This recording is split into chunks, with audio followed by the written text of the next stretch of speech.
Gail Hoppy and Rory Smith use good buzzwords on their website, but when asked for their actual plans, they have nothing to say.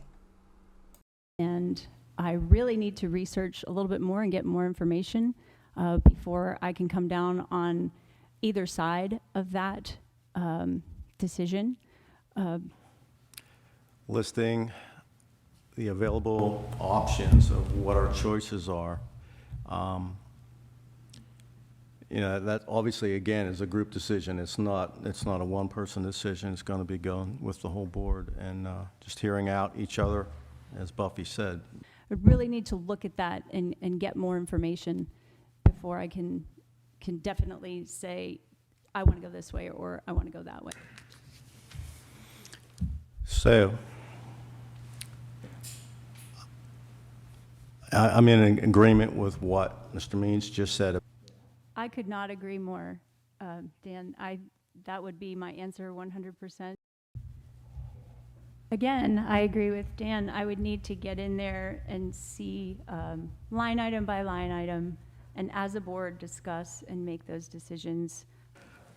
Well, how do you follow that? Yes. And yeah, I agree. To get in there and learn more about and get more context of what's going on with the budget and with all of those working parts.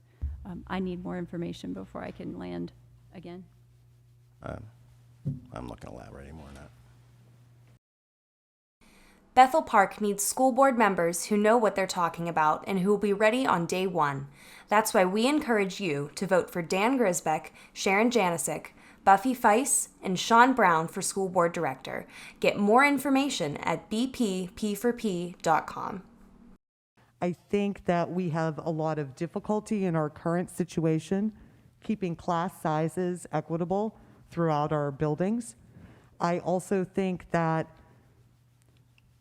we should address the grade level team aspect, as opposed to one building pitting against another, or this group is doing something. I would love to have our grade level teachers be more of a team, working together, sharing their best practices, learning and growing, teaching and mentoring each other.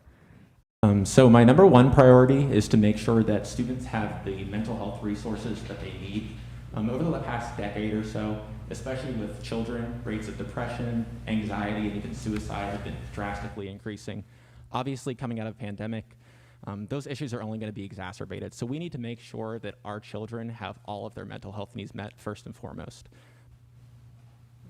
I think that right now, the culture of the world we live in is very divided. And I think that all decisions when it comes to our community and our schools should be community decisions. But I also think we need unity more than anything right now.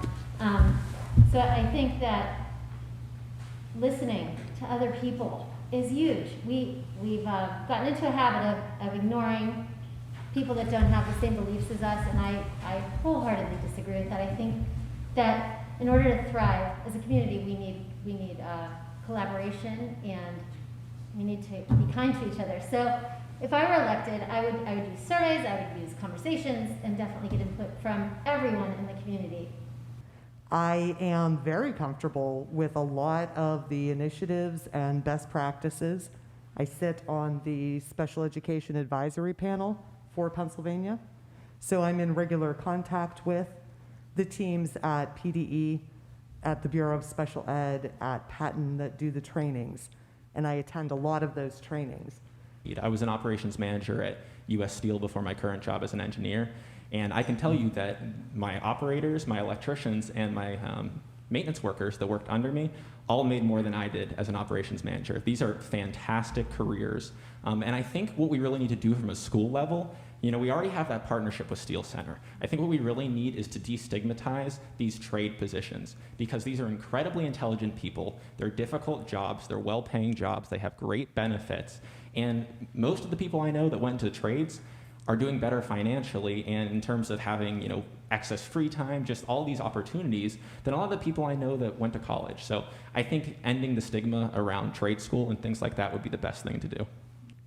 I've had classes upwards of 28, 30 kids, and the amount of one-on-one instruction time and help I can give individuals is, just incredibly limited to that. I also have other classes, electronics classes, where I have 10 students there. It's projects, it's hands-on, and there's a lot of troubleshooting going on. I can't imagine doing a class like that with 28 kids in the room. Study after study shows the benefits of a smaller class size, and I think that is something we should really push. It's very important for everyone to feel like they're part of the student body and part of the school community. There are really creative ways that we can make that happen. There are partners classes that incorporate students with special needs with typical peers, and they work together in specials, and it's a peer modeling, peer mentoring program. Those are awesome. So I've thought about this question a lot because with our current budget scenario, for those who don't know, if we fail to raise taxes this year, we're currently in a $2.7 million yearly deficit. Even if we raise taxes all the way up to the index of 3.5%, we're still at roughly an $800,000 per year deficit. But once you get to the high school level, that time starts diminishing. And we really need to make sure that we are providing access for students who are anxious, who are afraid, who've had a loss, who are concerned, who feel behind, who might be angry about what's been going on.